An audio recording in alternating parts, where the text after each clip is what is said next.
Wow, ich glaube, wir sind online. Sind wir. Danke, Alex. Danke, Sebastian, dass du das wieder hingekriegt hast. Herzlich willkommen, liebe Walinauten. Schön, dass ihr wieder dabei seid. Welche Kamera soll ich nehmen? Soll ich die nehmen oder die nehmen? Ist doch ein bisschen wie beim Fernsehen hier, ne? Hey, herzlich willkommen. Also, schön, dass ihr dabei seid. Heute Abend zum, wie viel Livestream übrigens? 45. Livestream. Alter Spalter, wie viel hast du gemacht, Sebastian? Boah. Ja. 20? Oha, du Ärmster, tust mir richtig leid.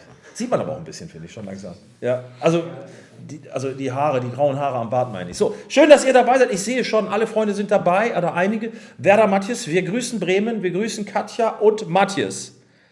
Hoffentlich habt ihr schön viel Matthias. Tim Hirmann, ey, Alter, vielen Dank für die coolen Stories auf Insta. Berlin ist also dabei. Und der Landkreis STA, FBB, LL und M sind schon am und glühen mit Winifred vor. Hey Leute, hier geht es heute um Champagner. Und der Shampoos Club Dresden. Shampoos, that's the word. Do you know shampoos? No. Shampoos is the German word for champagne. Okay. And shampoos is a little bit like, let's say, when you have a little bit to spend. So. Ich begrüße ganz herzlich von der alteingesessenen Domäne. Alt, sounds a little bit old-fashioned. No, old. No. No, you're not really old. I mean, you're very, very young, but Henri Giraud, or they say the domain is around for many centuries. Yeah, 400 years, 4 centuries. Yeah, but well, I heard 30 years with Claude Giraud. Yeah. With Claude Giraud? Yeah. I heard the first 100 years in the wine business are the worst, and after the first 100 years it's going to be very easy. Yeah, now it's just the easiest part. Ja. Einen kleinen Applaus heute Abend für unseren Gast aus Frankreich, aus der Picardie, that's where we was born.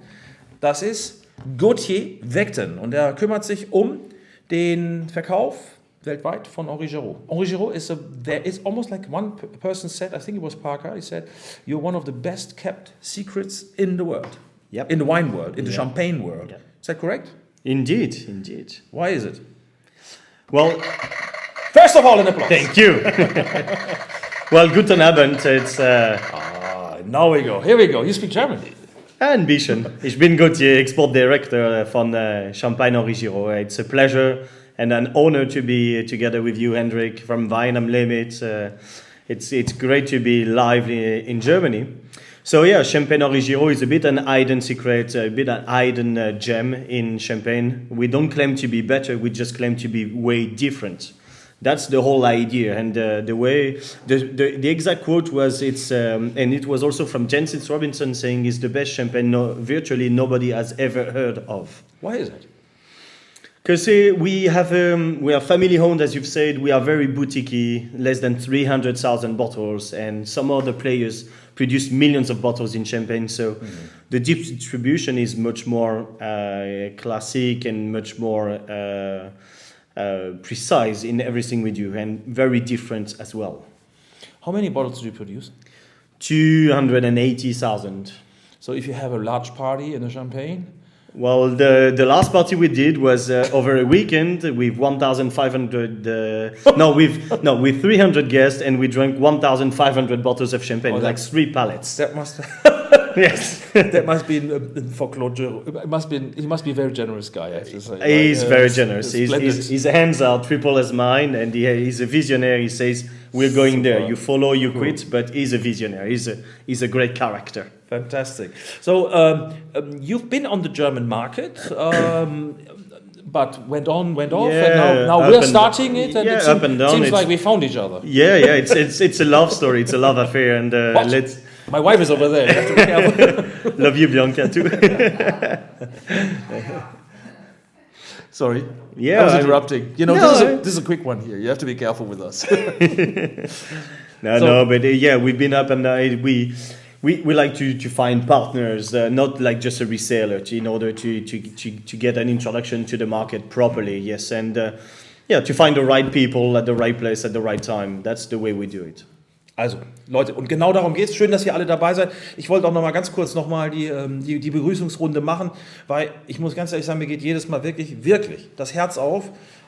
Ich weiß, ihr habt alle ein hartes Leben, mehr oder weniger. Nein, das haben wir alle nicht. Also wir wollen es auch nicht bedauern, aber ein Leben, wo es 1000 Möglichkeiten gibt, mit seiner Freizeit und mit dem, was man so hat, was zu machen, auch mit dem Geld, was man verdient. Und ich finde es immer wieder toll, dass ihr doch bei uns am Ende auch landet, beziehungsweise uns auch ein bisschen das Gefühl gebt, dass das also nicht nur eine Kommunikation in eine Richtung ist, sondern eben auch ein Austausch. Und deswegen noch nochmal ganz, ganz herzlichen Dank an Familie Schäfer nach Bonn. Das finde ich immer wieder ganz super. Heika und Michael, dass ihr dabei seid. Aber auch Harald ist dabei. So we have really the old gang today here hanging out at Wein-am-Limit. And we have one guy from Oberhausen. And, vielen Dank, lieber Holger. Holger die Reblaus. He calls himself Holger the Phylloxera. So that's his nickname. And so they are...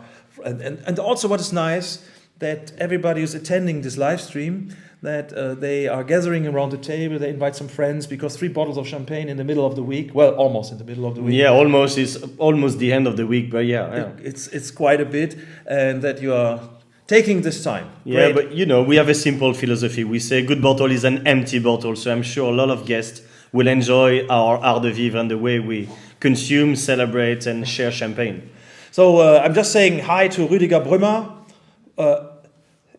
Was wird das der Aperitif am Samstag? No, Rüdiger, I have to say, the budget didn't really reach out to that one. But you should have something with that, with your beef. And we have Michael Konecki from the Sauerland, which is not to be mistaken with the Saarland.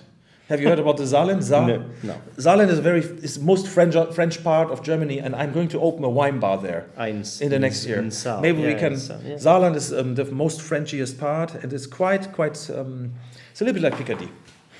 So very special. So Johannes, was gibt's denn heute? Heute gibt's Champagne from the best. Okay. So let's put the first bottle in the glass, and then I think we can start talking about the philosophy of Henri Giraud. Yeah, great. So I have tonight. I have as our best boy, as our server Alex. Yeah, hello. Super. So Henri Giraud was founded 400 years ago, but you said the story really begins in terms of the new story begins with. Yeah, indeed. We're going to taste tonight the Hommage, which is a tribute to François Aymar, born in Ain, 1625. But really the push given to the family domain was by Claude Giraud in 1990, when he took over from his father in the mid-80s, mid-90s. He had his vision for the renewal of champagne, to step out from this Coca-Cola champagne, the mass production, the industrialization champagne. You said it. I said it. Oh, sorry. What is it? What is a Coca-Cola champagne? Well, basically, it's this mass production industrial product with just the bubbles, and there is no wine behind it, and that's so boring. When you get a reception drink, when you get a glass of champagne, you don't even smell, taste it. It's just you get the bubbles that are hiding the wine, but basically there is no wine behind it. So that's the whole idea about being with this vision, an artistic vision to relink with the champagne fundamentals. Mm-hmm. I will thank you. Yeah, I will get back to this, but also ganz kurz, when you open a bottle of champagne, because many people are still, how to open it? I mean, there's a lot of pressure here. It's like to 6 bar or 7 bar sometimes. Yeah, you. Okay, carefully the cork. So be careful and don't. Well, if there's someone you really don't like, okay, do whatever you think. But normally you just keep the cork in your hands and you twist the bottle. Twist the bottle. Yeah. And then you have a little bit of a fart, a small fart, like, let's say, like, don't make sure it doesn't really. Excuse me. Sorry. So we have the Blonde Craie, and this is going to be our first champagne, and we choose champagne glasses tonight. Yeah, to focus on the fruit, on the purity, of the champagne. Even though there are wines of champagne, food champagne, gastronomy champagne that can really develop in a bigger glass, we've decided to really focus on this. And also those glasses are great because they are thin, but also have this kind of roundness in the middle that will help to develop the whole structure, the whole creaminess of the wine. Mm-hmm. Yeah. So we're having here Blanc de Craie. Blanc de Craie. Which is our Craie. Kreide. Auf Deutsch, yeah. Yeah, the chalk of champagne. It's a white wine out of chalk. It's basically our Blanc de Blanc. So basically, Blanc de Blanc is a white wine out of white grapes, green grapes, which is a 100% Chardonnay. It's half Chardonnay from Ailly Grand Cru, from our own vineyard, and half Chardonnay from mainly Louvois, which is the vineyard of the great uncle of Claude Giraud and the Giraud family. Okay, so now you mentioned a lot of things, and we do have a little slide prepared because you mentioned Aïe, Yeah, and the you Aïe. mentioned the Côte de Blanc and Montagne de Reims, and Sebastian, you have prepared a couple of slides. Maybe we can show the first slide. No, haben die Damen auch schon Champagner alles? Die Damen haben auch schon Champagner. Okay, so is this the slide already? Or this is short. So here we are with Champagne region. So we are not in the center of France really. We're in the modern north. Yeah, exactly. In between, let's say, Paris and Alsace, if we put it back into perspective. Yeah. Quite close to the Belgium and the Luxembourg border. And you can see Reims, and then you can see Épernay, which is half an hour down to the south of Reims. Uh-huh. And Aïe is just a couple of... How far is it from Paris? Sorry to ask again. 1 hour and a half driving. From Paris, 1 hour and a half driving. So the easiest would go, to go to Paris first, and then go to Champagne. Yeah, and get a connection train is easy as well. So yeah. So from the map, no, machen wir nicht so schnell. Mach noch mal zurück, please. We can see there is up there is Dippe, no? So we can see already there is an influence from the ocean. No? Yeah, indeed, very oceanic, and we can also see on this map the Argonne Forest, and we're gonna come back to the Argonne Forest, which is just a little in between the Red Point and Verdun on the eastern, on the right. Yeah. And the Argonne Forest is very hilly, and this is where you have all the rain being stopped from the Manche, because it has some hillness and landscapes there. Yeah. So it's interesting because you said about it's between this and this region. I can see it's between Paris and the Saarland. This is the place where I'm going to open a wine bar one day. Perfect, yeah. So you see, that's for everyone. So we're going to do it, and we're going to have lots of champagne. But yes, it's right in between. So right in between. Okay, let's move on the next slide. I think.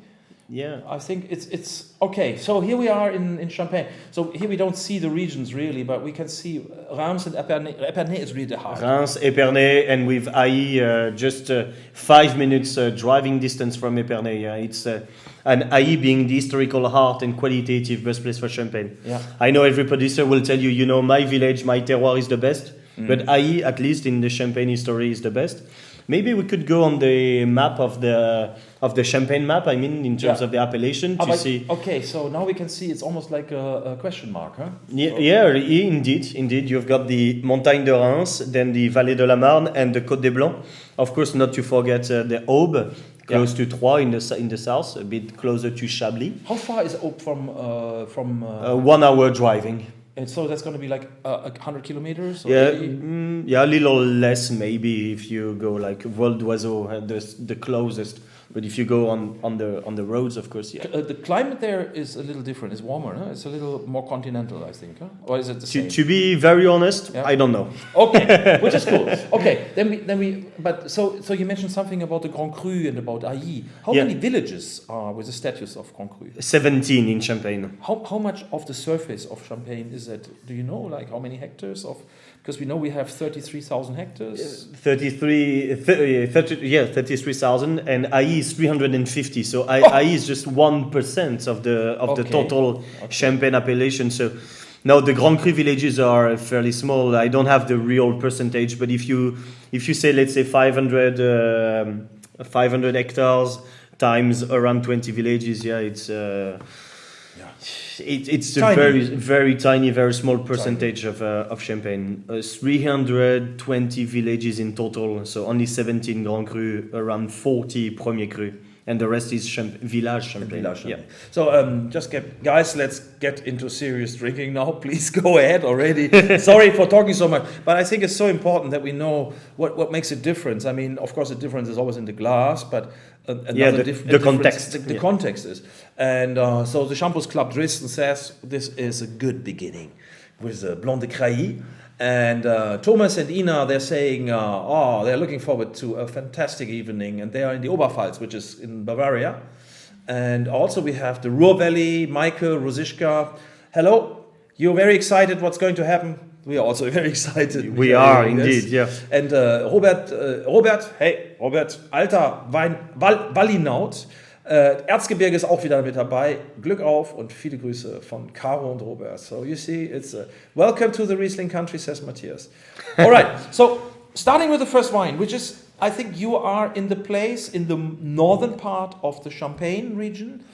Ailly is known for Pinot Noir. Yeah, and the first wine we're drinking, but I had to put it into the package, is a Blanc. Blanc de Blanc, yeah. We like to be, as I've said, we like to be different. We like to hike differently and not claiming to be better. The diversity of Champagne is huge.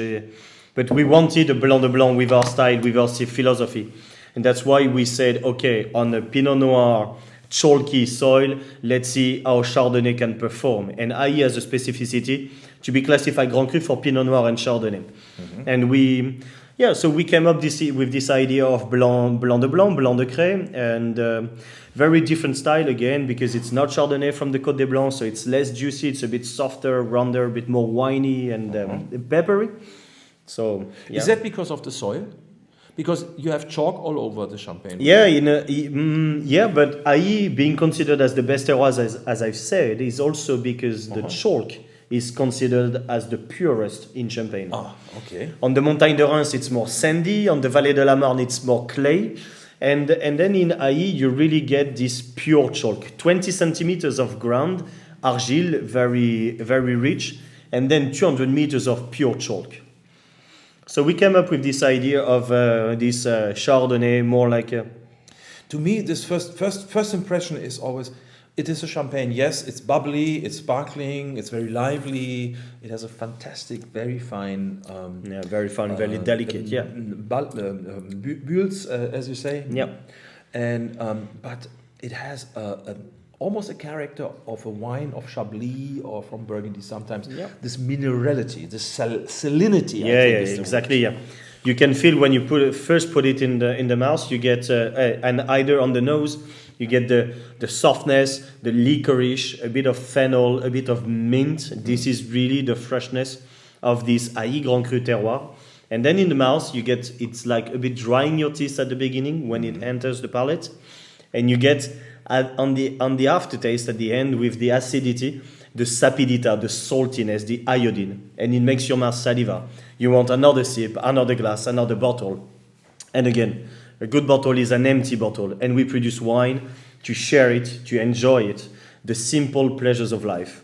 Good food, good wine, good people, and I hope most of you are enjoying some good time at home with good food, good wine, good people, and it should be a good moment. Let's see. A little bit of entertainment here from Wein-am-Limit, maybe. Also. No, but coming to this, when in France, I mean, what I like in France, you are... I think the French are, of course, everybody's very casual and nice and relaxed. But when it comes to drinking, it really becomes serious. And when you drink this wine, like if you drink this at the end of the meal or in the middle of the meal, you're out of the game. This is a special wine for a special moment, but to me it's more like a ouverture. So it's more like an entry, getting to, because it's so fresh and indeed. Pure. But sometimes this Blanc de Crais, Blanc de Blanc can play the role of cleaning the palate. When you've had a few bottles of champagne, a few bottles of red, then after you serve this, it cleans a bit the palate. You're ready to move on some fortified wines or some dessert wines or whatever. I really like the purity, the freshness, and the fact that indeed it cleans the palate.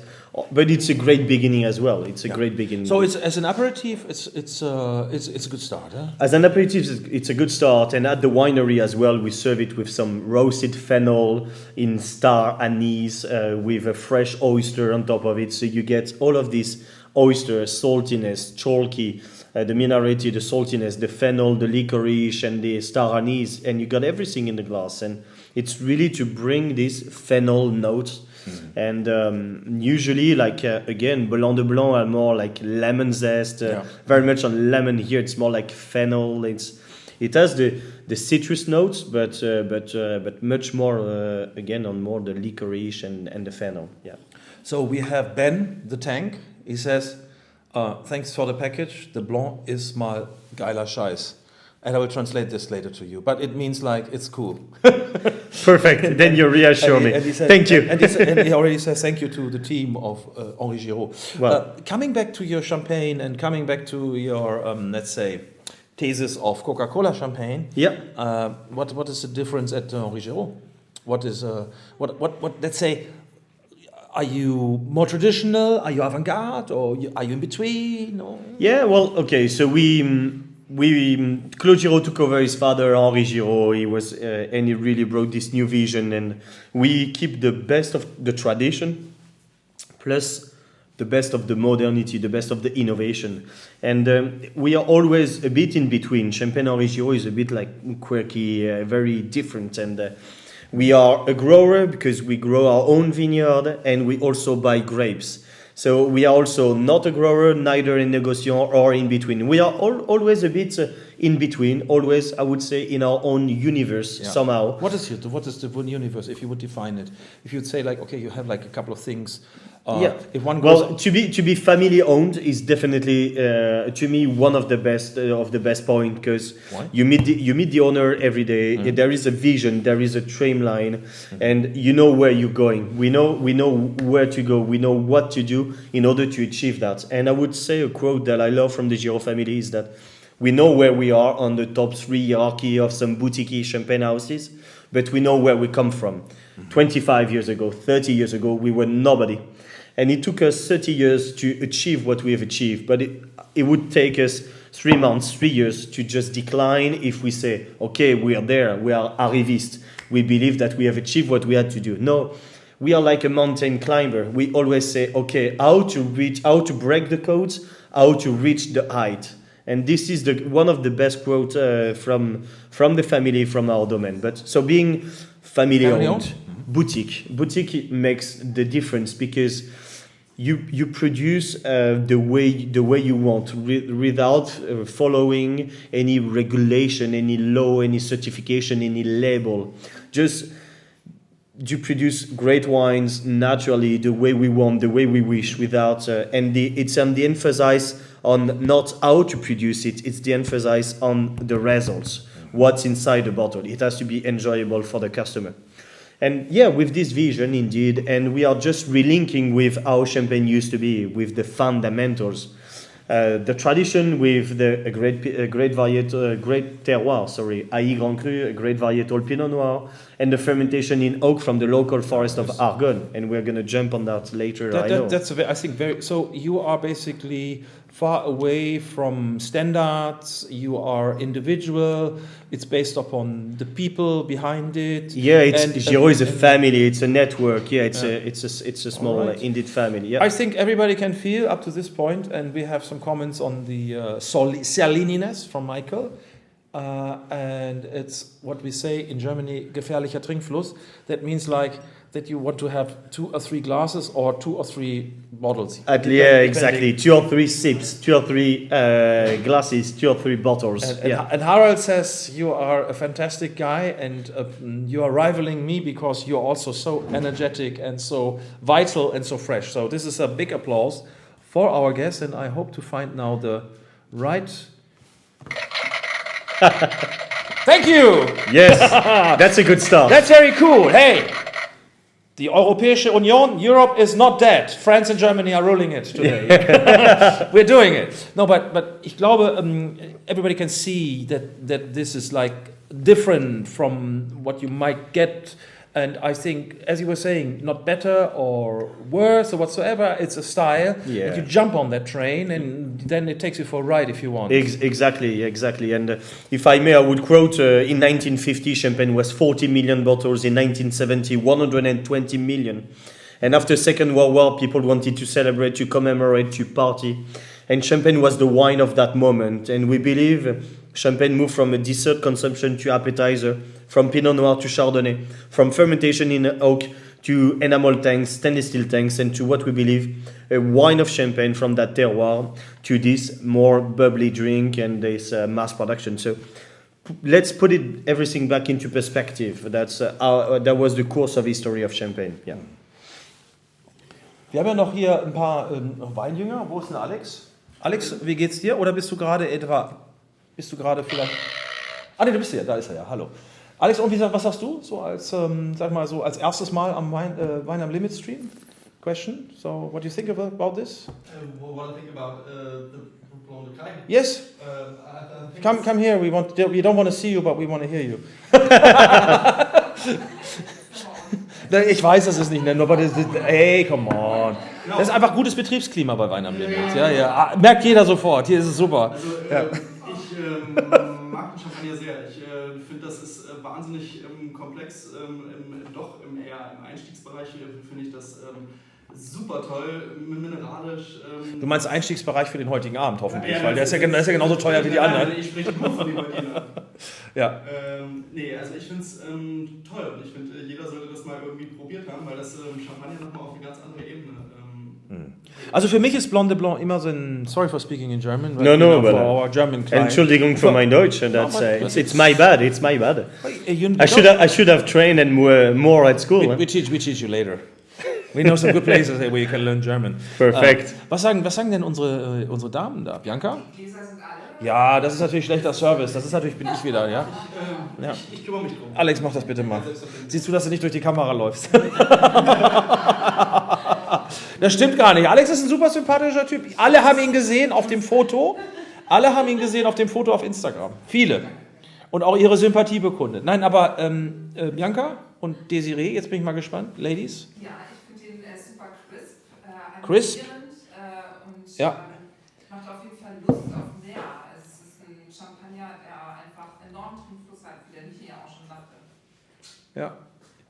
Und Shampoos Club Dresden gibt 4 Punkte mit großer Begeisterung. So, Dresden is the eastern part of Germany. If you haven't been there, Dresden is a wonderful town. It's right on the river. It's on the same river where Hamburg is, but you have to go down south. And so Werder Matthias says they have blanc with the sashimi. Mm-hmm. Desiree, what do you say? Was sagst du? Yeah, it works, I think. Yeah. Yeah, I think with it depends really on the kind, and so we have a good response here. And, a good audience, yeah. What I like about this about this style is that it's not obvious, and you don't produce obvious champagne. I mean, with this champagne, what I've noticed, we've been in town in Hamburg, and we've opened a couple of bottles and went from place to place. Yep. And from each place, I noticed to the next place, the wine would change, but for the better. Yeah, indeed, it's very lively, and I would put a quote as well into perspective. The best wines we have produced are the wines we're going to produce tomorrow. Meaning that we, in the quest of excellence, in the quest of better, we always go for better and better into the detail, into the precision. And indeed, it's a wine, and most of the people are always asking, why do you serve a champagne not in the standard straight flute, in a bit bolder glasses, in a white wine glass? Because it's a wine. It's basically, in order to produce a great champagne, you have to concentrate on producing a great still wine. That's the beauty of this region. And if we only talk about bubbles, lots of people can do it way better than we do, and way cheaper, to be honest. Oh. So let's put champagne back into where it should be and the way it should be. So it has to start from the wine, and it.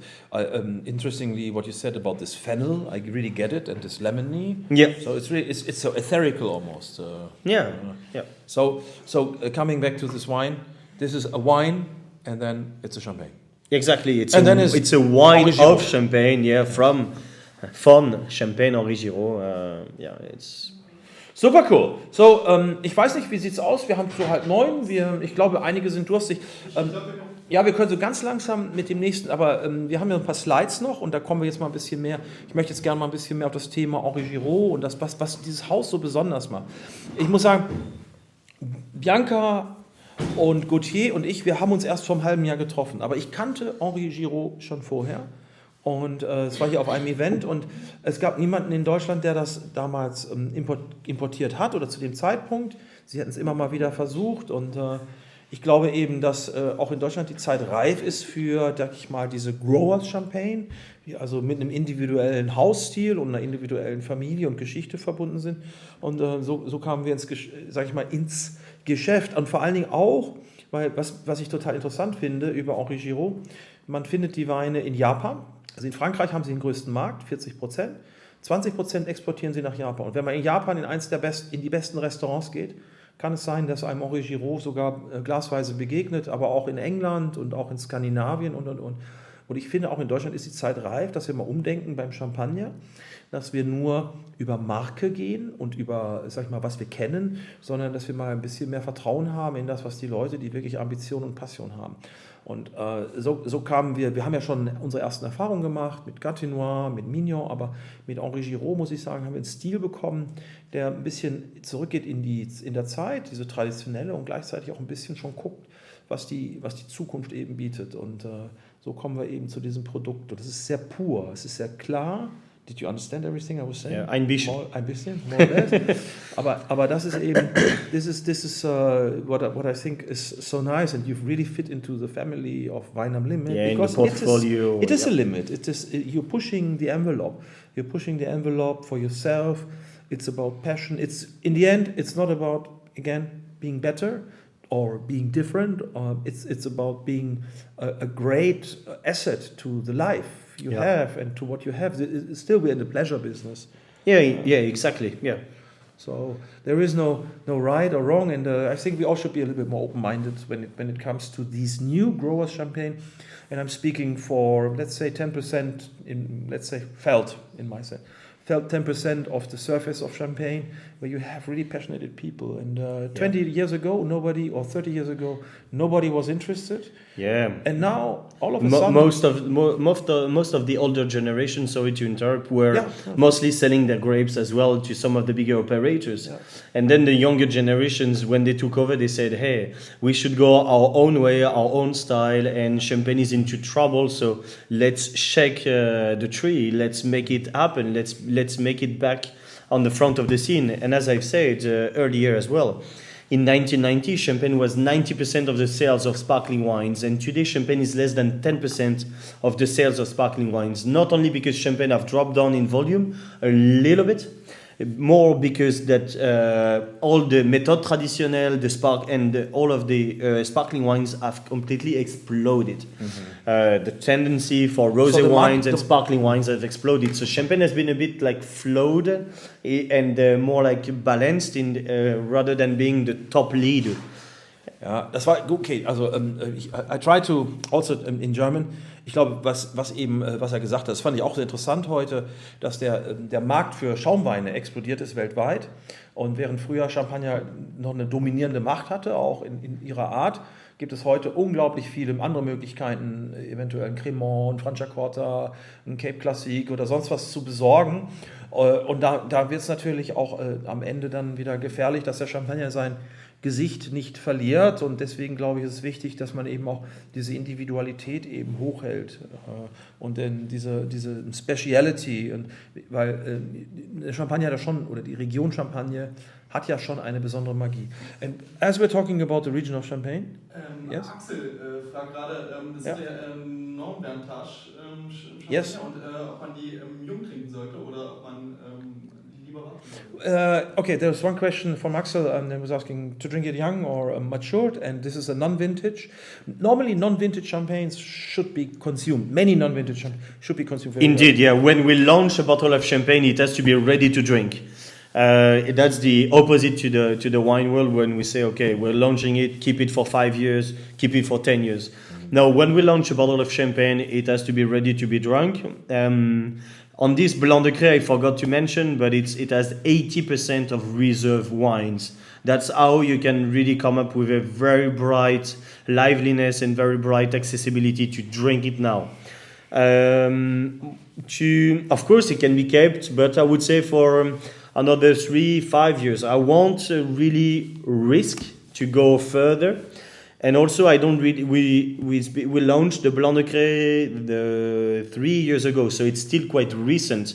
I don't have the background and the experience to tell the guest, you can keep it for 10 years. It's going to be this and this and that. I prefer to be like shorter vision. The freshness. And the freshness is just incredible. The freshness and the accessibility, the buvability we've been talking about, I think is more to be enjoyed on the fruit now rather than in a few years. It's a matter of preference. Also I will do a shortcut in German. Also ich will nur sagen, so es ist ja immer so ein bisschen, wie man sein Obst gerne isst, wie man sein Fleisch gerne isst, mehr abgehangen, frischer. Ist beim Wein auch nicht anders. Also ich finde jetzt schon, er zeigt sich extrem schön. Ich glaube, da war er sehr, sehr konservativ. Ich glaube, dass er auch 10 Jahre bei entsprechender Lagerung reifen kann. Aber es ist die Frage, möchte man das eigentlich? Weil der Wein hier glänzt ja durch seine Frische. Ich glaube aber, dass 1-2 Jahre ihm auch gut tun. I think 1 or 2 years will benefit even. It will grow a little bit. Yeah. But you need to have, where you come to the point where the freshness goes into an oxidative style. And if you're into oxidative styles, there's better wines. I think Blanc de Blanc should be consumed within the first 3 or 4 years. Yeah, indeed, yeah. Then after comes the secondary aromas, the tertiary aromas, and then you really have to be, you have to be ready for that. And and if you prefer indeed on the fruit, on the purity, let's go for the shorter disgorge, the younger disgorgements, yes. All right, also Rüdiger Brümmer, some Japanese Wagyu matches well for Champagne. It does. Maybe not for, maybe, but maybe the next one even better. Und Julian Wiener, Grüße nach Sylt und Leon Schwer. Leon just told me, like Paula Bosch, the very famous sommelier from the Tantris, she said, I should not swirl so much my champagne because it took your cellar master so much work, but I can't help it. It's something adaptive, you know. Yeah, exactly. So, wir haben hier, you have some very good comments. We have people who are very happy. They like the freshness. They do understand coquette and elegant, geiler Scheiß. What geil is, I'm not sure what's geil in French. Can someone please Google geil in French? I'm not sure because Blanc de Craie, Apfel-Hefe-Knödel, which is like almost mit gelöschten Kalk. Well, no, you go you translate it for yourself later on. Yeah. I'm not sure. You have maybe some time on the weekend. So, but we have that chalkiness, and this is really something. What I like about your style, particularly about your Chardonnay, it's really tart. It's tart. It's like it's you said it's a softer, more rounder, but in the end, it's a very pure. Yeah, indeed, yeah. Very good balance, and balance is everything we need in life. So we have some good comments. We should go for the next one. Where's the next champagne? Yeah. Okay. Good. Current. So next, the next one is, I think, the most famous champagne of your. Yeah, it's at least the cuvée that have always existed in our range, that have never changed somehow. So indeed, that's the homage to François Aymar, a tribute to François Aymar, the ancestor of the family. François Aymar, ich weiß nicht, ob das sehen kann, das ist ein bisschen hell, aber alle wissen, das ist jetzt der zweite. Also es gibt den Blanc natürlich jetzt. So now it's changing. That's like we're going now from left to right or from right to left, whatever. Yeah, somehow, indeed, to different style. Yeah, different style, more like the Pinot Noir oriented and. Different category. Style is the same. Style is Henri Giraud. Yes, okay, with the signature style, but style signature of the style, yes. The signature would be the same because you're gonna trace the Henri Giraud range. But okay, a bit of background about, but not a long story. Just that Claude Giraud represents the 12th generation. He's a descendant from François Aymar because Madeleine Aymar, descendant from François Aymar, married Léon Giraud. During after First World War, because he came as a soldier, he never left. He married Madeleine Aymar. That's the beauty of some love stories about war as well, Bella Vision. And so Léon Giraud, then they had together Henri Giraud, the father of Claude Giraud, and the actual president being Claude Giraud. And as well, I told you that we are buying also grapes from the uncles, from the family. And Paul Aymar, a descendant from François Aymar, is still supplying his grapes to the family domain after 400 years. So we basically have a continuity, a real continuity, and the Aymar family is at the board of directors. May I ask, how many hectares do you work with? 12. 12. And we also buy the equivalence of 15 in grapes, solely in grapes. Okay. You know, in Champagne you can buy grapes, juice, wine, bottles. We only buy grapes, and we decide when to harvest and we put our team to harvest those grapes. And I understood, like, those grapes you buy mainly from people you are connected with. Oh yeah, completely related. Yeah, exactly. Yeah, they follow our own cahier des charges, and they follow our own rules. Fantastic. And why didn't we hear before that in Germany? I have to say, it's almost. I feel ashamed almost. No, but it's good because I mean it's life. It's that you discover treasures every day, every month, every year. That's that's the most important. The journey never ends. Now we're talking. This is a present my daughter gave me, I should say. It's the perfect one to the crazy man you are. It's for big boys. It's for big boys. Yes, yeah. No, so one thing is obviously, I mean, even let's say if you're not a wine geek or just a beginner, the color, it's a more golden color. Yeah, golden with those. We should put it on a white sheet, but you would get on the Chardonnay. Of course, the reflex would be more greener, and on Pinot Noir based wines would be more like cherry tinted red. You know what is so interesting? You just said, which maybe you can learn something now here in our live stream. One thing I have learned, and I was never aware of this, that if I look at champagne, I prefer to look at champagne on the black or dark background, because the color and I can see much better, because when you do it on the white, reflects, yes. Exactly. So you might want to try this. I will. I know. It's just like something I observed, and maybe for you at home it's also interesting. Thank you. When you do it on a darker background, with a certain light, then that is a different story. However, that's perfect. Yeah. So we can already my 2 cents. We can already quote from the color that it's more a Pinot Noir based champagne. It's 70% Pinot Noir, 30% Chardonnay, and it's been fermented exclusively in oak from the local forest of Argonne. Maybe we can step into. We have some. Sorry, but now, is it okay if we now? Oh, sure. I mean, I follow you. Talking about Argonne. First of all, this is basically the house. Your life. This is the next slide. So. This is the next slide. No. That was the next slide. So it's cool. Yeah. So we are having the. This is the White House is where Claude Giraud was born. Wow. This is the house where Henri Giraud and they still live there? No, unfortunately, both Suzanne and Henri passed away. Henri was in 2000 before he could see the results of his son work, which is a shame, but they were very close, the father and the son, and unfortunately the father died and passed away before he could see the results of all the investment of his son. Wow. But you know, a funny story, when Henri Giraud was touring the winery, he was saying, hey, do not pay attention to the few barrels in the corner of the cellar. It's my son that is doing some crazy experimentation. And now we have more than 1,000 barrels in the winery.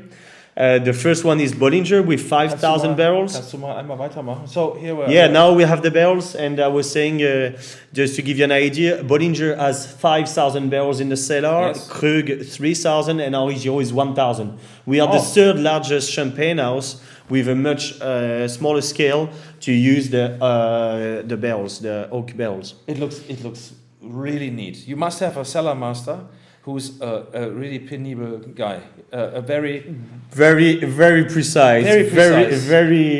Is Sebastian. Is that him? Sebastian. He looks very sympathetic. Yeah, he is always smiling, always looking for the best perfection. And how old is he? He 40 something. Is he married? Just for our female watch. Yeah, he's married to Anne Giraud, the second daughter of Claude Giraud. That's it's a real family now. Yeah, that's how he became the cellar master and the chef de cave. But he's trained hard. And the wines, the people that know the Giraud style from the past can quote and say that it's gained more tension and precision to that. Wow, yeah, I mean, if you have someone who's really behind it. No, ich mache mal nochmal zurück, das mit dem Fass. Wieder einen weiter. Nur einen zurück, nicht zwei zurück. Jetzt sind wir wieder auf. From the winery. Don't you think he looks a little bit like Sebastian? A little bit. Yeah, okay, but Sebastian, bist du doch zu haben oder nicht? Oder? Auch nicht. Okay, also liebe Damen, Pech gehabt. Du, dann müssen wir weitermachen. Okay. Okay, because I was going to make a joke on behalf of my employee, my your team. It's a teamwork. It's a teamwork. Yeah. Well, it's not a real team. It's a dictatorship. But it's a modern dictatorship. Okay. Dann mach mal wieder bitte die Bilder. Das war noch gut. Wir waren ja im Fluss. So one thing is about the oak. Yeah, of course, it's from yeah. Argonne, and another thing. Nicht so schnell, du warst zu schnell. Mach bitte nochmal zurück mit den, nochmal, nee, wir hatten doch eben die, nein, nochmal einen weiter. Wir hatten doch das! Dankeschön. Wie heißen das nochmal? What's the name of this? The amphora. It's basically Terrakotta-Amphoren, and you see, that's the one you see in the background. On the left, you see the barrel, and in the background, you see those Terrakotta-Amphoren.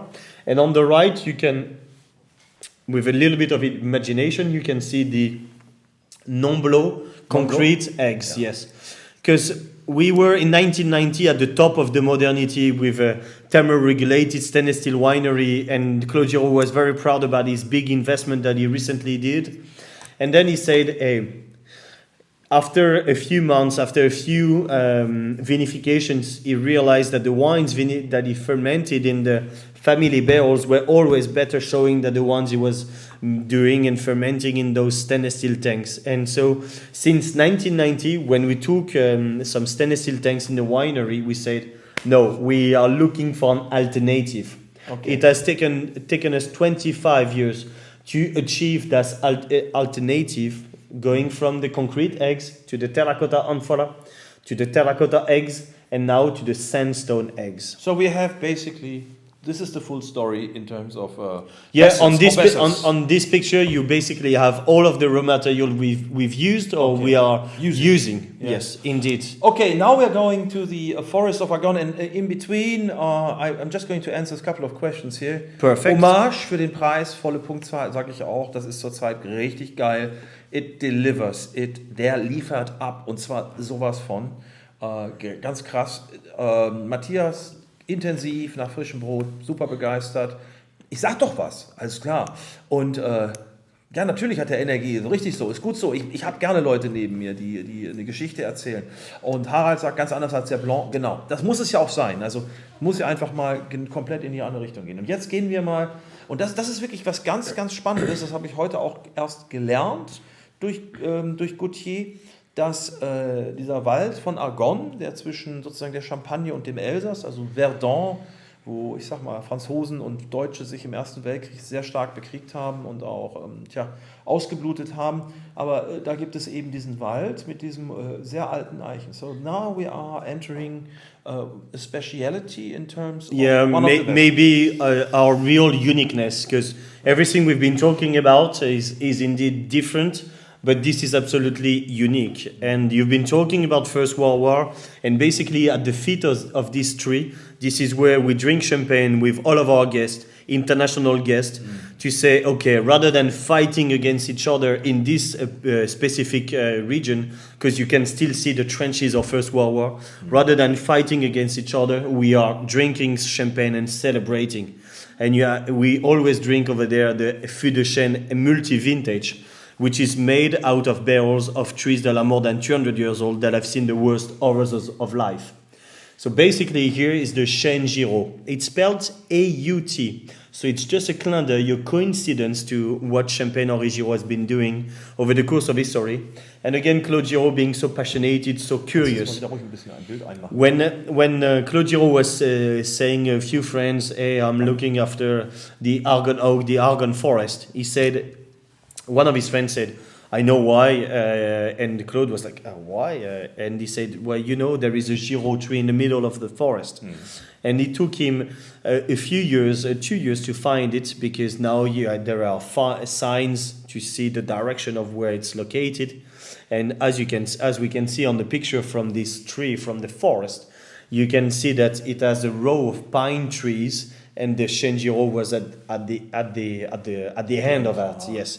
So it took him a lot of years to find it, but next to this 400 years old tree, Claude Giraud planted a new Giraud tree in April 2013 to basically write a new page of the history of Champagne. Because Dom Pérignon, the famous monk, was born in Saint-Menehould in the Argonne Forest, in the Argonne region, before he moved to Auvillers. And there used to be vineyards in this region to produce champagne, as well as the trees were used for the staves, for the barrels. So it's really the heritage of Champagne, and it has given birth to the greatest wines of Champagne until the 50s, 60s, as we said as an introduction, saying that Argonne oak was used until tanks arrived and the mass production. It is linked basically with the history. The history of Champagne, and the history of France, because also for those of our readers and our not readers, I'm sorry, I have to update myself. It's the first time I do a live stream, but for our you're doing audience, it great, by the way. Thank you. You're doing it really great, and we're gonna. Wow, I'm so pleased. For our audience, basically in this region, there has been the Battle of Valmy in 1792, just after the French Revolution, when the king's army was beaten when he was escaping to Prussia. And this is where France lost its monarchy and became a republic. So you see, it's linked to the French history and to the Champagne history. Back to the wine. Oh no, but we are having fantastic, and it's really nice to see going away from this calcareous, very salty style. Well, this is salty too. It has a salty finish, but the flavor is so different, and that's really from that micro-oxygenation of the oak. Yeah, exactly. And so we have comments of like, this is a more sound, a little bit more yeasty, and you get the Pinot, and there's this like a dosage which is really interesting. I'm saying this because I've learned this now from you. All the wines from Henri Giraud are between 6 to 7 grams of dosage. So, but sometimes it's interesting, depends on the style. Sometimes they have a little drier, sometimes they have a little fruitier. Well, not fruitier, but a little... it depends on the density and the richness and creaminess and the ripeness of the grape, yes. And so we have a perfect dosage. It's a very fine perlage. It's really dry and the acidity. And now there's 5 people from the Shampoos Clubs. They are discussing this wine angeregt. Yeah, and I think this to me is what I like about Champagne. There is a mixture of soil, of oxygenation, and about the berry, but the berry is not prominent here. It's like it's really the soil and the style. And to me, it's a classic Champagne. This is like what I really like about Champagne. Yeah, and it's exactly. Yeah, dry and refreshing, and even though it's quite rich, it's still refreshing because you have this leaniness, and I think that's a Chardonnay. Yeah, it's lively. Yeah, it brings back to life this very ripe, round Pinot Noir with the fermentation on oak over full leaves, bringing intensity of aromas, the creaminess, some softness, and that's... We'll have a question from Matthias from Bremen, and he was asking, what would you recommend with this fantastic Champagne? Cheese? Well, cheese is a good option. Is it? Yeah. Which cheese? Well, cheese. Maybe it's a soft cow milk, or also like a pâte pressée, like some of the Comté somehow, because it would the softness and the creaminess of the Comté would match with the saltiness as well. But what we do at the winery, the pairing we do is with carrots. Basically, carrots? Just a baked carrot for 2 hours, and then we put a yuzu marmalade on top of it, and it brings the carrots. Yuzu. Yeah, like this is the Japanese mandarin, but has a very citrus flavor. Indeed, and it will bring back the roots and the roots profile of the homage. The earthiness. The earthiness, indeed. Yeah. So I have another because Bianca and I we like to collect ceps, mushrooms. I have to say it's the season, and why not? We have the mushroom bug at the moment, and thank God we're still alive. I've been reading many bad stories this fall. No, but I think this would be for me perfect with anything from the earth, like mushrooms, like celery, like carrots. Because of the roots again. You mentioned it. And I think it really complements because of that creaminess. So this is not necessarily a champagne. It can be a nice aperitif. I think also it would work because it has that salininess. But let's say with all kind of sweet and earthy components. Exactly. And basically the carrots and the marmalade goes for the earthy and the sweet. Indeed, the sweet. This is fantastic. Of course we have to like what we. Let's say what we sell, but we do like it, obviously. No, I mean, this is like something I'd love to drink. It's so much fun. It's something, there is a danger in this wine. The danger is to get rid of. I would drink 3 glasses and think I am sober, but I'm already absolutely not like the British say shit-faced, but getting close to it, and still think like I'm okay. And this is the only danger with this. Like when you sometimes drive in a car and then you just push the pedal and like whoa, it's very quick. So you've just done 500 meters just pushing the But you see, I'm safe. I'm okay. The wine is safe. The wine is okay, and you can enjoy a few glasses of that. This is your signature wine. In terms of the amount of wine, is this like the most important wine? No.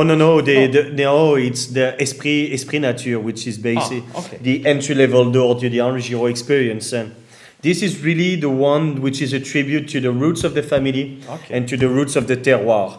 But the one that gathers all of the roots of the modernity, innovation, and which is an entry-level door to Henri Giraud world and experience is Esprit Nature. And if you like schnitzel, do you like schnitzel? Yes, I do. Have you ever had Austrian schnitzel? No. Austrians, I have to say, they're best in schnitzel. Germans in the southern part, they can do it. And you have a crispy, because of the let's say it's around the veal, butter, and the veal, the softness of the veal and the crispy. No, but I mean, and you put a little bit of lime or lemon on top, and you maybe have some Bratkartoffeln, fried potatoes, but no bacon because you have the schnitzel, and then Lyonneser Kartoffeln, die man. Well, I recently had a very soft duck, crispy on the outside, and I mean, where was that, in Hamburg? Yeah, somewhere nearby. Okay. Sven, das warst du.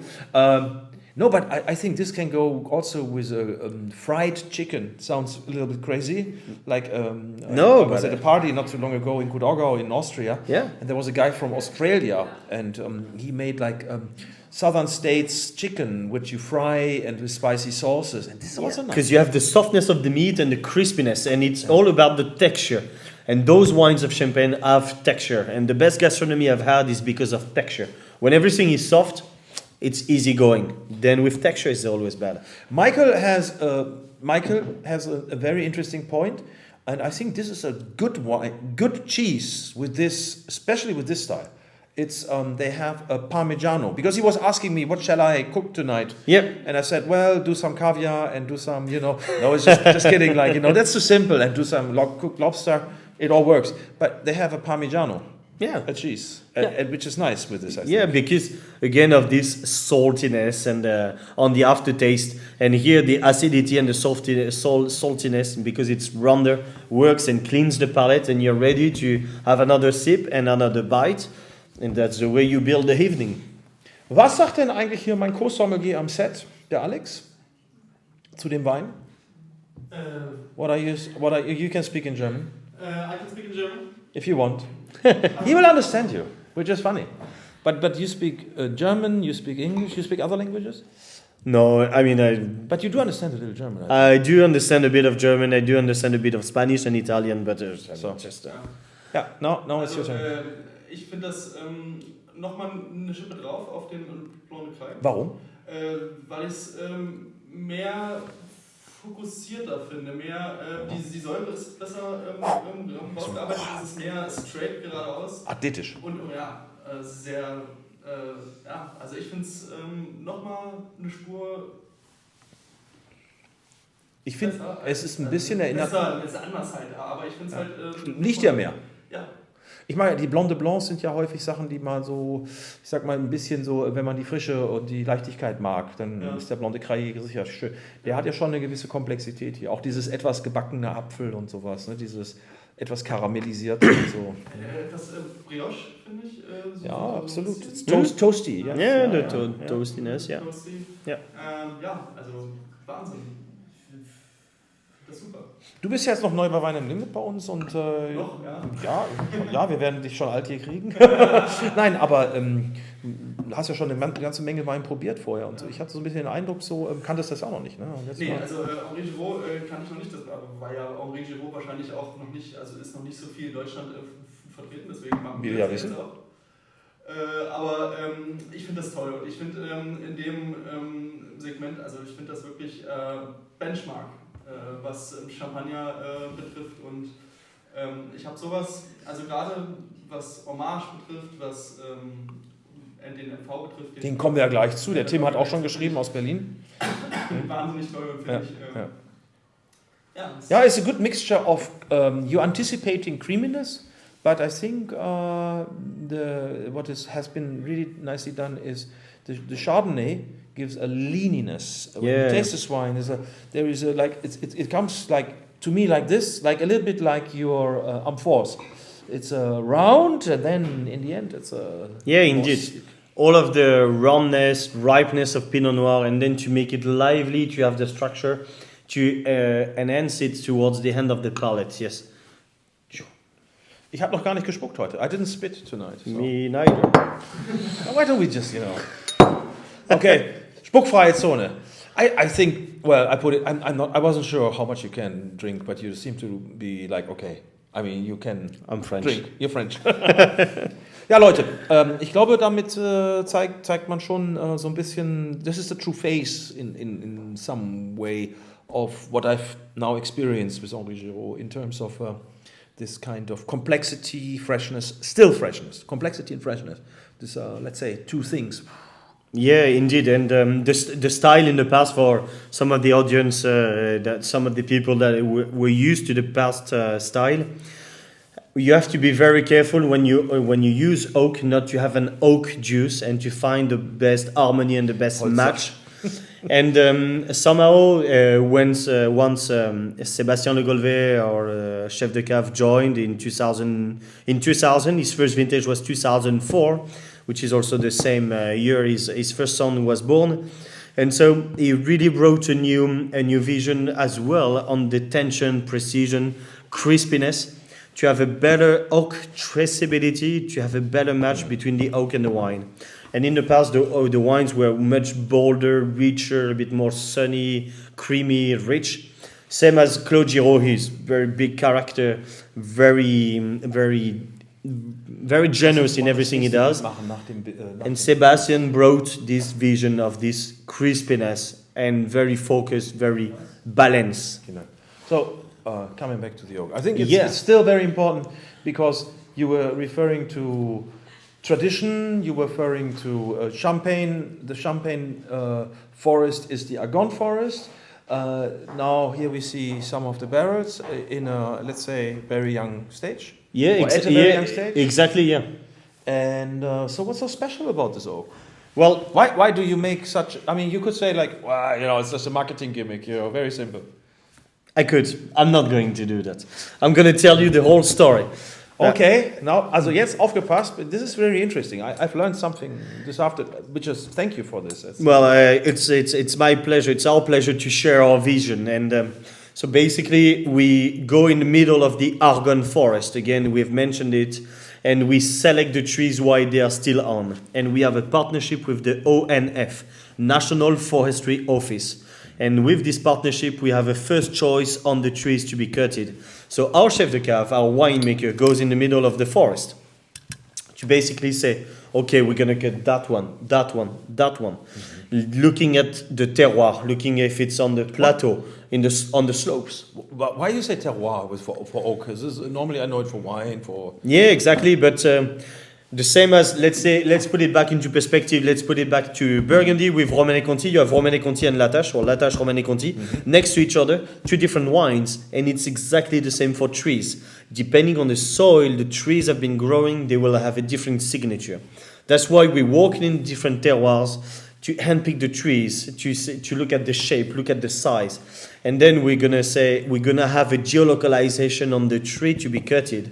And then all the trees will be sliced into staves, and the staves to be dried and seasoned for 3 years outside, to be rinsed of the greener tannins.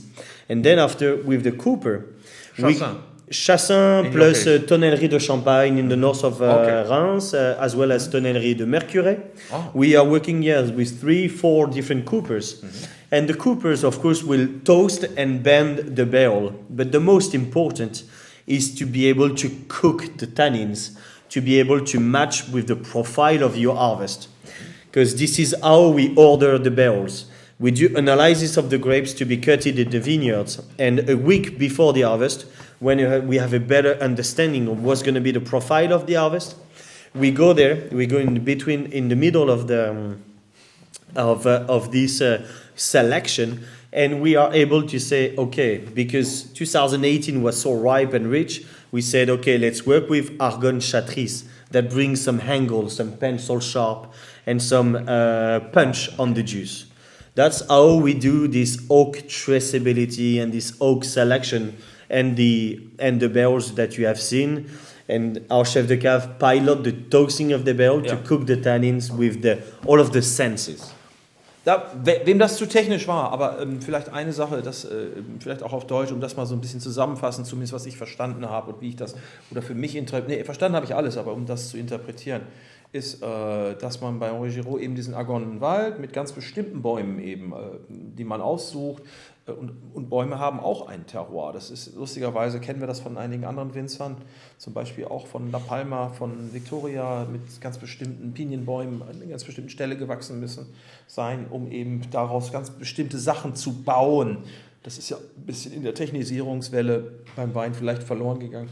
Sie also ganz bestimmte Holz nehmen, das Holz wird aufgeschnitten, jede einzelne Scheibe des Holzes oder Stave des Holzes wird nummeriert, wird separat gereift, auch für eine lange Zeit, bevor sie in die Tonnellerie kommt und dann später genau so zusammengesetzt, um eben auch genau wiederum für den Charakter der Weine am Ende zu sprechen. Und das ist so ein bisschen für mich das ist auch nicht Rocket Science, aber das hat viel mit Gefühl zu tun, das hat ganz viel mit Tradition zu tun. Und das, glaube ich, ist in der Welt des Weines in dieser Form einzigartig. Also wir arbeiten mit 3 Küfereien, die das Holz verarbeiten, aber das Holz eben auch entsprechend, dass es diese Aggressivität verliert. Und das ist vor allem, er sagte auch vorhin dieses Wort, wir wollen keinen Holzsaft produzieren. Das ist, glaube ich, ganz entscheidend. Und deswegen, das macht, glaube ich, auch ein bisschen diese Stilistik aus, dass das Holz zwar da ist, aber niemals aggressiv oder niemals dominant wird. Und dann haben wir ja uns hier auch noch, ich möchte noch ein paar Kommentare. Der Hommage zeigt sich sehr präsent. Thomas und Ina, da muss ich sagen, sehr süß. Reif und erwachsen, ja, absolut. Unwiderstehlich meint meine Frau, wow. Und ich, Depp, bestelle nur das Basic-Paket. Ja, selbst schuld, aber du kannst es morgen noch bestellen. Wobei, dieser MV13, Multi-Vintage 13, also den es ja im Deluxe-Paket gab, das ist ein Wein, der mittlerweile international so viel Aufmerksamkeit bekommen hat. Hat auch gerade bei Parker anyway. Aber ich mag Stefan Reinhardt sehr und ich schätze den auch sehr. Wir kennen uns auch lange. Sehr gute Noten bekommen und dadurch natürlich auch eine gewisse internationale Aufmerksamkeit. Aber ihr werdet es auch sehen. Also der das hat, es lohnt sich auch wirklich, den nachzubestellen. Und einige haben ja auch eben noch mal was ganz kurz zu unserem Weinclub gesagt. In unserem Weinclub haben wir zurzeit sozusagen die Hommage, das Entry-Level, einfach mal, damit man das mal überhaupt mal kennenlernt. Also das soll ja auch ein bisschen so, ich sag mal, unsere Abonauten sollen ja auch ein bisschen Spaß haben und vor allen Dingen auch mal die Dinge kennenlernen. So, I think we can. Are we ready for the next wine? Almost, huh? Yeah, but this is really fantastic, I have to say. It reminds me of so many styles which I have had in the past of the classic. Yeah. But this is almost like it's maintaining that style. So yeah, I get it. Yeah, exactly. Yes. That's the aim of Champagne Henri Giraud, yeah. To bring back Champagne to where it used to be. Mm-hmm. Well, but it's still. I mean, of course, it's still very, very nice and very well respected drink. But what I think many people don't understand, it's not a brand, it's a wine. And it's a house style. Yeah, exactly. It's a philosophic maybe, but yeah. All right. Now we have something. Now we're talking. Now you have something. You have brought. Thank God you brought one, because we're still waiting for. Yeah. So now we have this really interesting looking bottle. Indeed. Wow, this is like I don't see it that many times in the Champagne region. No, indeed, and the closure. So basically, the whole packaging and the whole look of the bottle. It's our shape of bottle. We have an industrial patent on it because you have a bigger neck here in order to be able to have this agrafe, which is the traditional way to cork a bottle of champagne in the cellar. You know that in the past, well, most of you have known and that in the past you had the cork and the string for the second fermentation. And then there is a legend that says, hey, the rats in the cellar were eating the string. And Okay. But with the string that disappeared at least in the 60s or in the 50s, or? No, it was way afterwards. Oh, really? Yeah. I'm too young for that. I'm too young. I'm still too young for that, thank God. Yeah, no, and then after, with the string, it says that the rats in the cellar were eating the string. I think it was a good excuse for the workers in the cellar to drink champagne. Okay. So That's why. Yeah. Then this metal thing was invented, and you can see it's I can tell you it's gold plated on the outside, not to get rusty in the cellars of our customers and in your cellars. And I will show you how to open this bottle, which is basically laser engraved with a gold powder, and it says it's MV13 multi-vintage, and 70% is from 2013 as the base wine, as the base vintage. So the signature of that vintage. Yeah, exactly. And we create this cuvée a bit like a perfume. You basically got this accroche with the 30% of reserve wines, like a Solera style perpetual reserve dating back to 1990. So 30% of that. And on this accroche, we put the 70% of the base wine to have the more primary notes to dance around it, if I could say. So you're mixing primary fruit flavors and secondary, tertiary oxidation and aging wine, to bring the whole liveliness and structure to this plant. Just coming back, sorry, I just read a couple of comments to the last Please. one. Yeah. Before we do the inauguration of this fantastic little thing, I've learned that this is unique. It's Henri Giraud style because it's only... Yeah, we have designed it, yes. So, yeah. But coming back to some Matthias, no KFC. I'm not talking about KFC chicken, so do whatever you want. Have your KFC, no.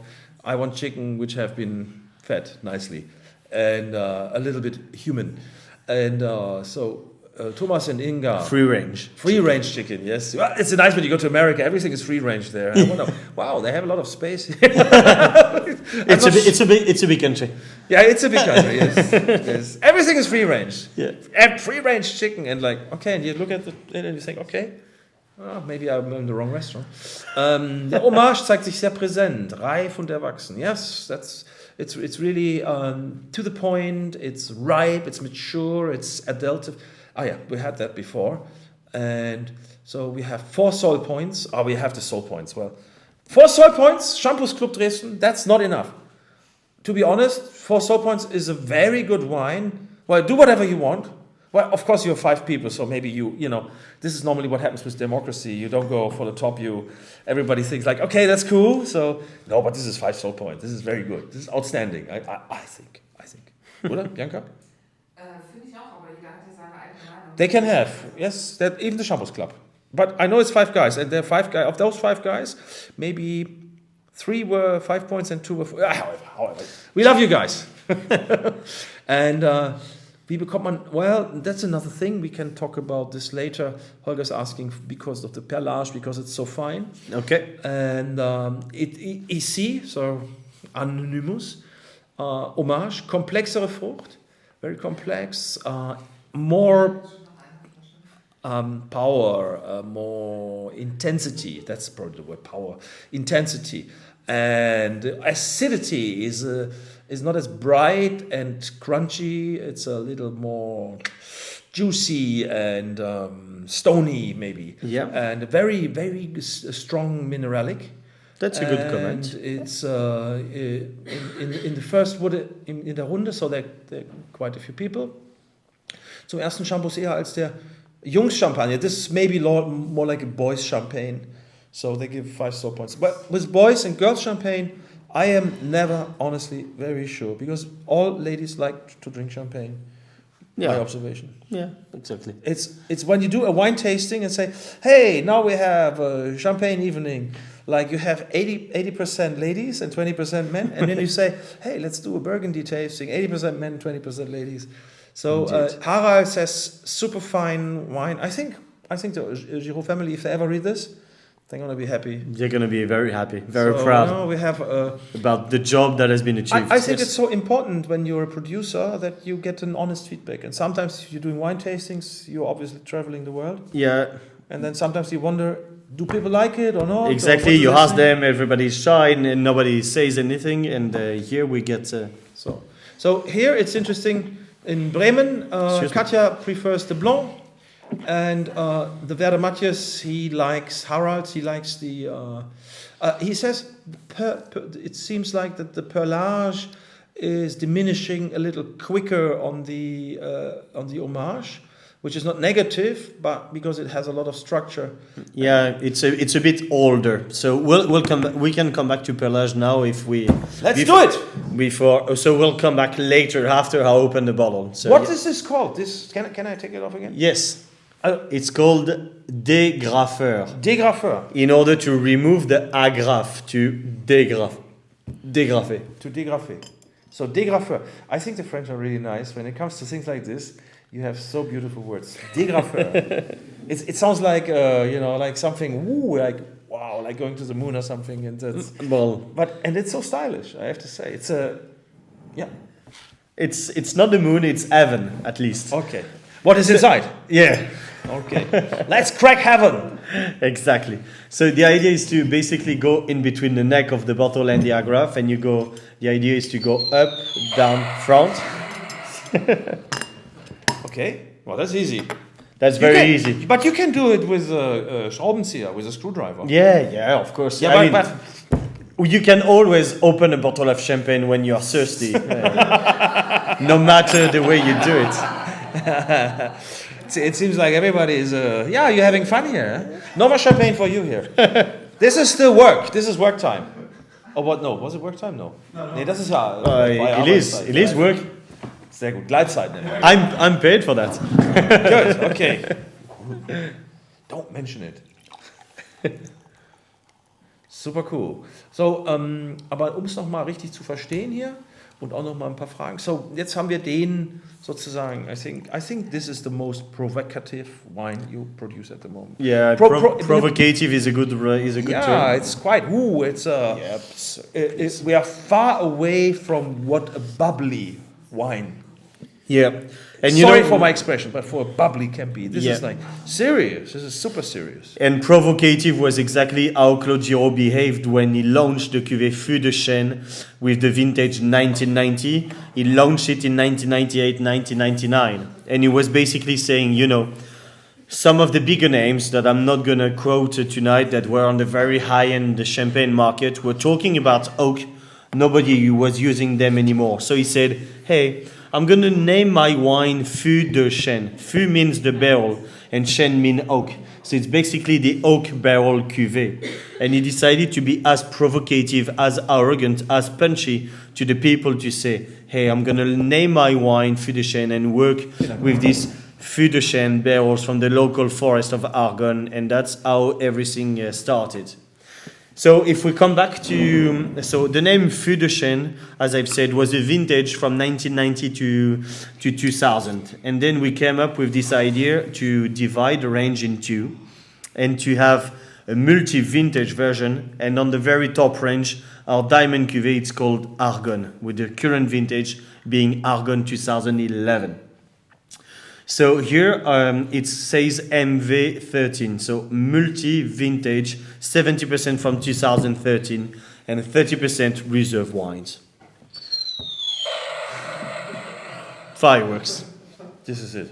Yes. This is the ultimate. I mean, it's a wine probably where you have to decide whether you like good wine or not. To be honest, this is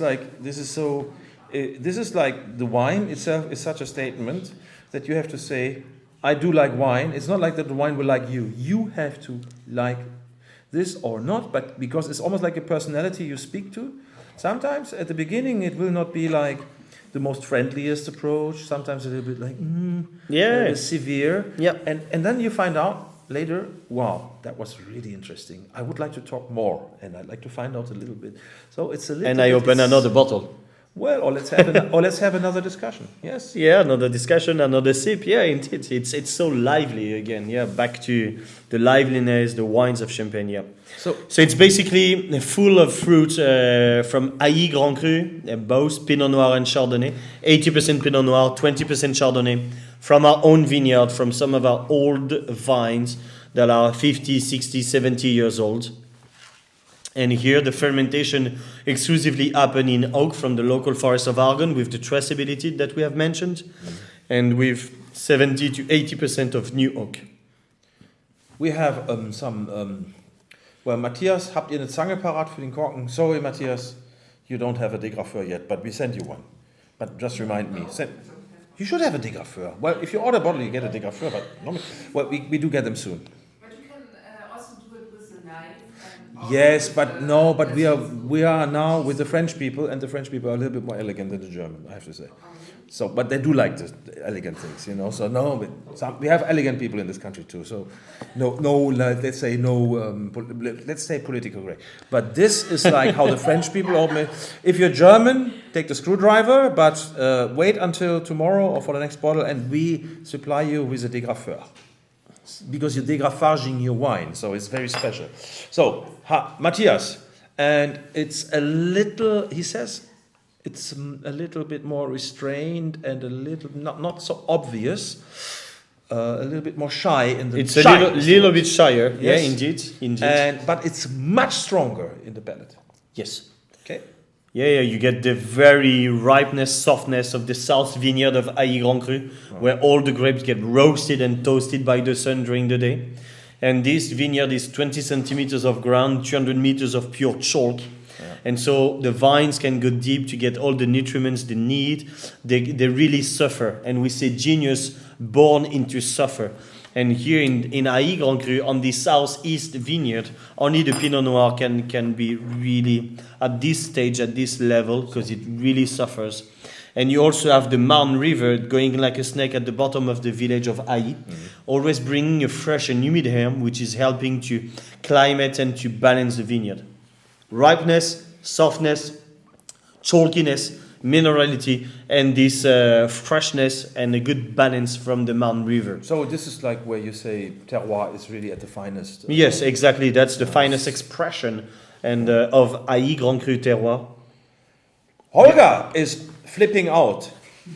I'm not sure if that's translated correctly, but this was Dinglish. That no, he's freaking out, and he says, "Boah, it's really good," and he's now taking off his clothes. Das darf man im Internet aber nicht machen, lieber Holger. Nur vorsichtig. Ne? Da gibt's die Facebook-Kontrolle auch. Also bitte halt an dich. Nein, aber ich verstehe. So, this is a wine you can get very enthusiastic, and you can drink the whole bottle and forget about tomorrow. No, yeah, exactly, and but you will see tomorrow morning very low sulfur, so you're gonna be fresh and ready for another tasting, for another day of the last day of the week, basically of work. Yeah. What are you saying about when we were saying low in sulfurs? It's like what's 20 milligrams. On all the wines? Or yeah, in all of the wines. Yes, yeah, we do all of the analysis, pesticide analysis, sulfur analysis of all of our wines. And we can say that the total sulfur is around 20 milligrams, yes, which is very low. Some are 60, 70, 80 milligrams, so yeah. We do have some Frage zum Einschenken des Champagners also habt ihr alle verstanden? Also ist wirklich, vor allen Dingen bei Champagner braucht man nicht so viel Schwefel, hier ist auch Kohlensäure drin. It's also because with many champagnes, and I never understood why you have a sulfur level of 60 or 70, because like you have also CO2 in the bottle, also that keeps the pressure keeps the wine fresh itself. So the sulfur levels okay. So, but maybe when the wines get older, then the sulfur comes into mind. Yeah. But if you have a balanced wine, you don't need to sulfur that. No, indeed. But it's more like a prevention rather than It's maybe something can happen and sometimes, like when Germany, I'm a big fan of German soccer, don't get it wrong, especially when we play France. But sometimes German soccer is a little bit too safe, and then we need a little bit of French rugby maybe. Well, you're a rugby fan, I know this. So, JK Hamburg. Rugby and soccer. Wilhelm von Buchen, Shampoos Club Dresden, lieber Wilhelm. Vielen Dank erstmal für eure tolle Teilnahme. Und so they're really having fun with that mouthfeel, this texture, the acidity and the dryness. It's fantastic. Patrick Hartmann, we have Austrians watching, so we have to be careful, Austrians, always corrupting Germans. So, no, we love Austria. We have so many friends in Austria now. I like that. And Patrick Hartmann is a friend from Wein-am-Limit. So the ersten two, I think you're speaking for himself. The first 2 bottles he went like quick. I guess that he did it on his own.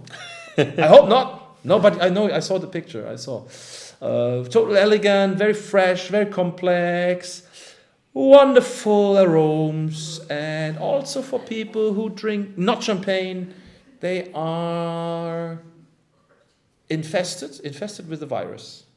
Yeah. So, and Achselfinger. Zum Einschenken von Champagner sollte man das Glas nicht schräg halten, um möglichst sanft eingießen zu können, damit möglichst viele Bubbles drin. Axel, völlig richtig, ich habe es irgendwann mal gemacht. Sometimes, no, he was asking how to basically pour the champagne, and normally that would mean like you pour it like you keep the glass like this, but I think I was pouring it like this, and we lost a little bit of the CO2. Yeah, a little bit, but you get the wine, and it's a bit shaky to the wine, and you get a better. Excuse me. No, I'm not doing it. I'm not doing it in front of a camera. I'll do it later. Good. Not you need to. Good. You're fired. This is fantastic. Would you say this is one of the best champagnes which have, well, one of the most, not best, because best can be like a blonde, but remarkable champagnes? Yeah, it's very different, and it's been acclaimed worldwide. It's a big success since we launched the MV Fideshen. We've produced MV05, MV07, MV09, MV10, MV12. Now it's MV13. And years after years, when I have the chance and will have the chance to do a vertical tasting of Fideshen out of magnums, you see the evolution in style and getting more structure, crispiness, liveliness. But the 13 is very well representing the Aïe Grand Cru vineyard profile. Again, Aïe is one of the best terroirs, at least in Champagne. It's so special, and everybody looks to have Aïe in the blends to have this structure to it, and you get some very ripe, like apricots, a bit of the violet. It's quite minty, but at the same time you have those silky minerality and saltiness. Yeah, it's just. Man kann da sich wirklich drin verlieren. Das muss ich immer wieder sagen. Also ich habe auch gemerkt, also Jetzt langsam haben wir den Gaultier so ein bisschen, wir haben ihn ein bisschen abgearbeitet hier. I think you are such a passionate guy. I think they should be very proud of you at Henri Giraud, because you're being so enthusiastic. Thank you. And so much behind what you do. And it's the passion, it's the art that speaks for itself, 8 years with 8 years, yeah. When you join and you have Claude Giraud saying, okay, go here. We do it. Again, his hands like that. We're going there. We're doing it. You follow or you quit, and then you say, okay, I can get in line with this kind of people. Yeah, it's been cool. So it's a great journey. Some people say that you can also open this bottle with a spoon, so to be a little bit more elegant. No, exactly. And we have one thing was from Holger, and I think that's still a good question in terms of because we haven't discussed it. It's about the perlage. The perlage, yeah. How do you I get was it? about to mention it. Yeah. Well, basically, it's the same tirage, it's the same pressure as all of the other champagnes on the market. It's just because the bigger and the denser the wine is, the finer the bubbles are, because they cannot really extract. Uh-huh.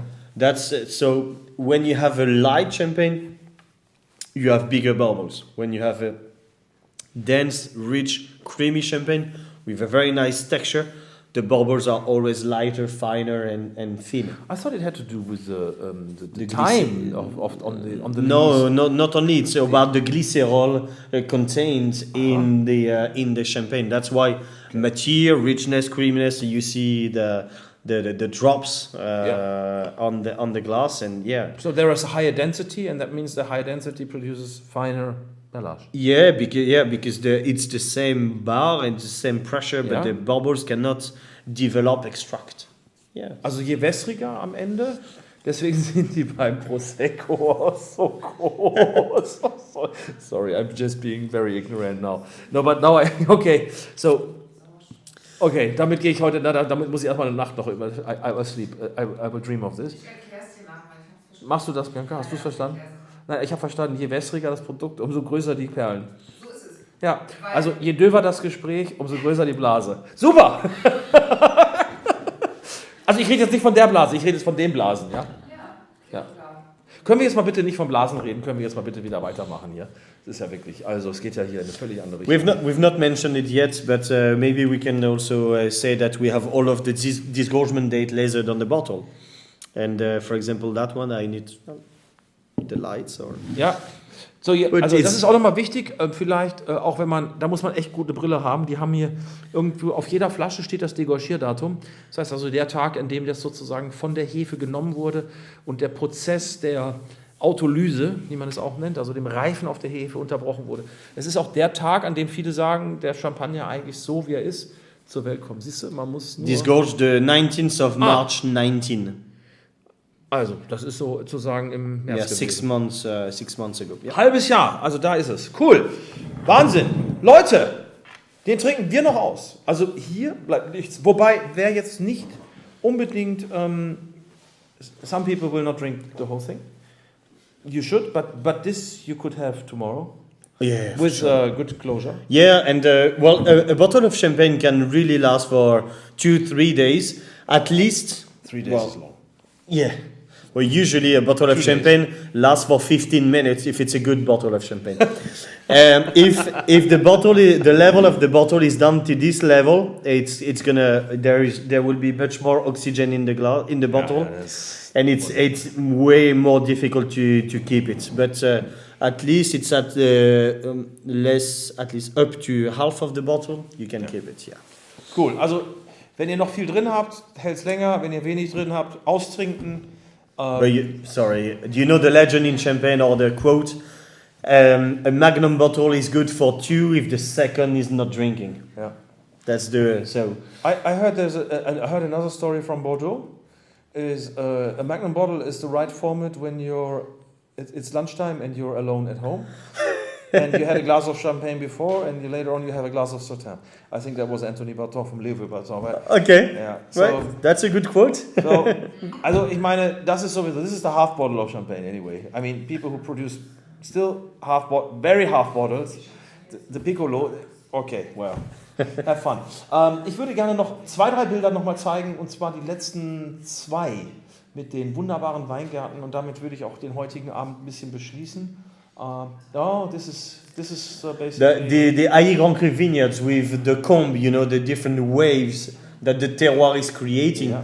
All of these being majority south facing, some are east and west, but most full of exposure. Full exposure being more like southern, yes. And then you have the forêt, the forest. Yeah, you can see it's the forêt de Parc Naturel Régional de la Montagne de Reims. That's the forest in between Épernay and Reims. Einen nochmal weiter, weil das fand ich auch sehr schön. Da kann man auch sehen, so you farm your vineyards. We farm our vineyards as natural as possible. Indeed, you can see there that all of the vineyard is covered with grass. We don't use any chemicals, any weed killers. And we are working with old vineyards, so we never dig out a whole vineyard. We always do entreplantage, so we replace the missing ones. Yeah. And we will always cut the leaf on the sun rising part. And so basically the light and the sun will create like a little sunburn on the grape. So the skin would be a bit thicker, a bit more resistant. And with the fact that the skin is thicker and more resistant to the illness. And as well, the ventilation from the Eine Grand Cru and the Marne River will create this ventilation to have this climatization, not to have any botrytis and odium and mildew to stay there.